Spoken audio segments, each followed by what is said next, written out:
all did we get up to today, Trevor? Lots of hiking, lots of hopping over logs, and fishing a pretty remote stream with nobody around, and got us some pretty nice steelhead today, which is always an awesome thing.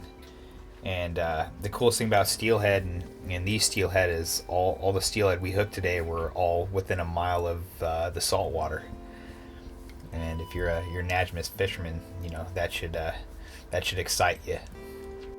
Before I fished this stream, I definitely figured it would have a lot more like nice even runs with some good boulders and stuff to swing, and there were a couple of those, and it was really nice. But one thing I've noticed about the rivers that we have been fishing is that these fish, they really tuck into the wood, and they're in spots where you're not going to get a swung fly in there. You have to drop it right in on them and hope for the best for the most part. And we had to do a lot of different things today, and luckily we came out with some success. And a couple of those fish gave us the finger, but that's steelhead, and you take your beatings and you move on to the next one, and then you'll get them. So yes. Woo-hoo-hoo!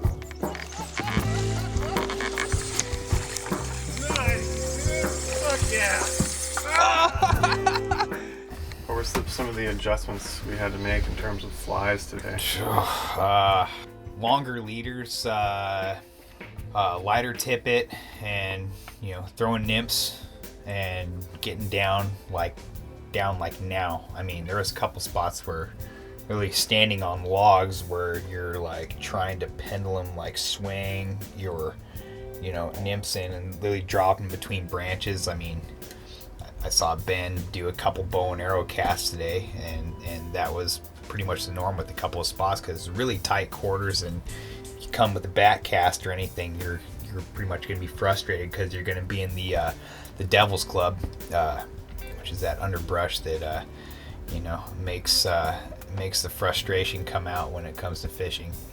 Also it has a tendency to throw some holes in your waders too with the amount of bushwhacking you do. That's the other thing about this. If you are not fit, or you're not mobile, this is not going to be the thing for you. We've hiked a lot, and we've crashed through a lot of brush to get to some of these places, and it's been well worth it. And like I said, I'm glad we did it, but definitely had to switch from swinging to nymphing techniques, and we hooked fish both ways, which was, I said it was a plus. It kept it really interesting. Every spot was different, but every spot we came to, it's pretty spectacular. What a great place. And the beauty of this place too is that if you look around and you listen, you don't hear anything. Found ourselves a beautiful, productive little stream here.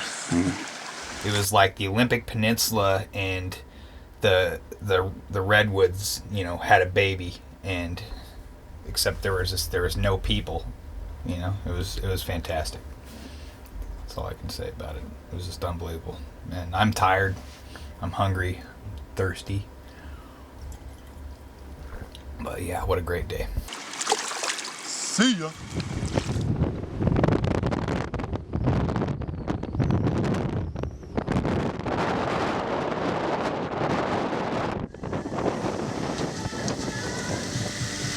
And then we fuse it together to make splendid breakfasty goodness, all on a rocking sailboat.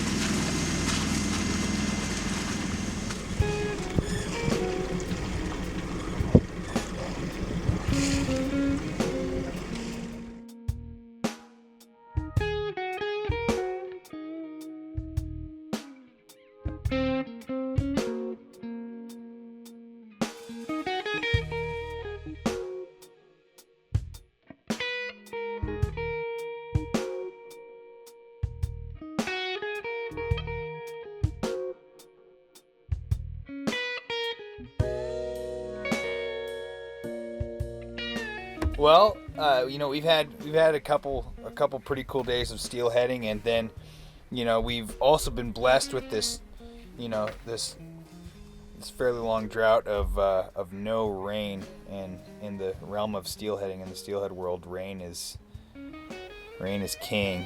The sun's cool, but we're steelheaders, man.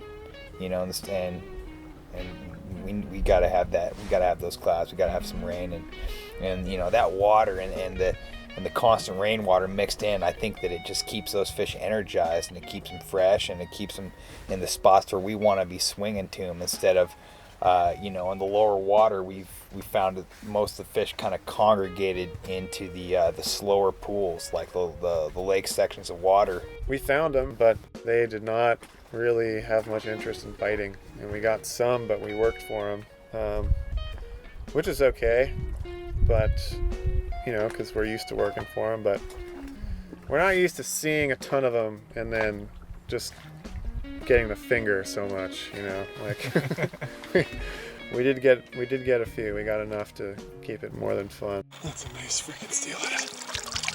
They were downright pissy. They didn't, we got refused more than we would like to admit. But the beauty of it is there was enough fish to keep us casting at them.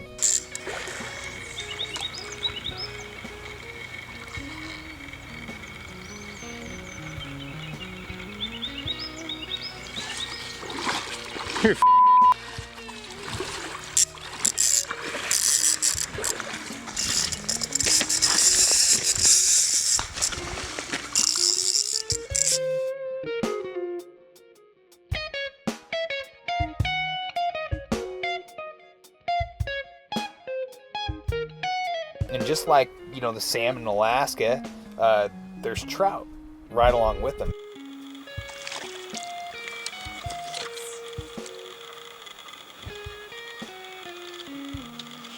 Nice.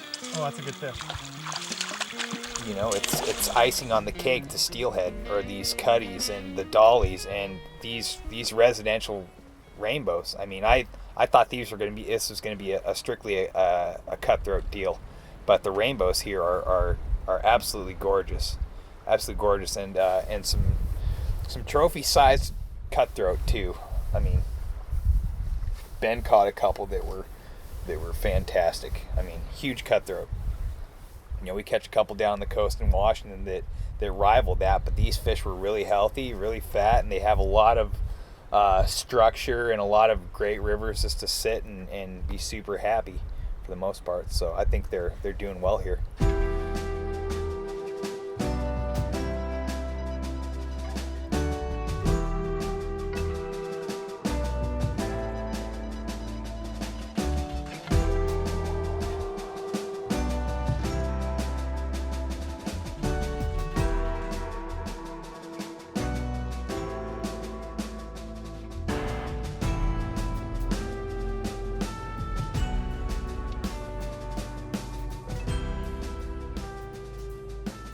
We witnessed a really cool thing, something that I've never seen before, to where we're standing up on this rock ledge and there's some overhanging trees and there's this pool of water, and there's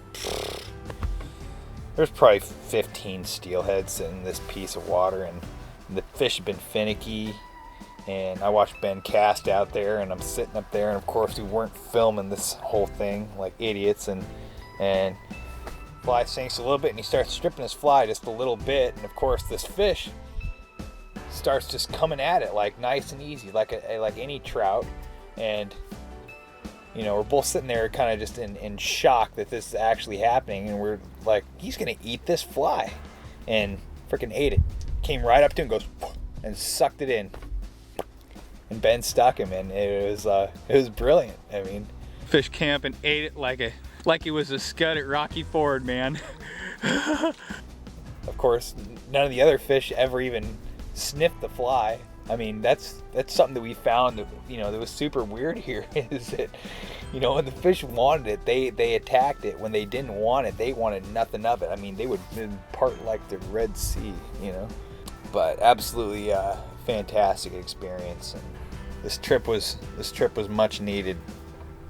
the last couple days, mixed in with the cutties and with the steelhead, and my favorite, which was I'm not sorry to say this, but the flounder fishing was by far some of the most fun I had this entire trip. Dan cooked up some flounder that we caught, early in the day that were just fantastic, and I would if I have a chance to do this back down in Washington, I'll be doing it for sure. The thing is that I've never been able to target them when they're that size. The ones that I have in front of my place, they're about this big. I mean, the ones we were catching are pretty big size, and we're catching them regularly. I mean, when we're in the Zodiac, we were herding them like cattle. I mean, especially when the wind was low and the water was really calm, we could just go in and we could find the channels where these fish were and pretty much post up and stand on the rocks and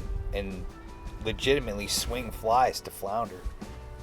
You could do a little bit of stripping, but we had a current seam with the dropping tide and a nice like sand gravelly bottom, not a whole lot of kelp, so it was just perfect. And so yeah, we had a blast. It was a lot of fun, and we got some great footage.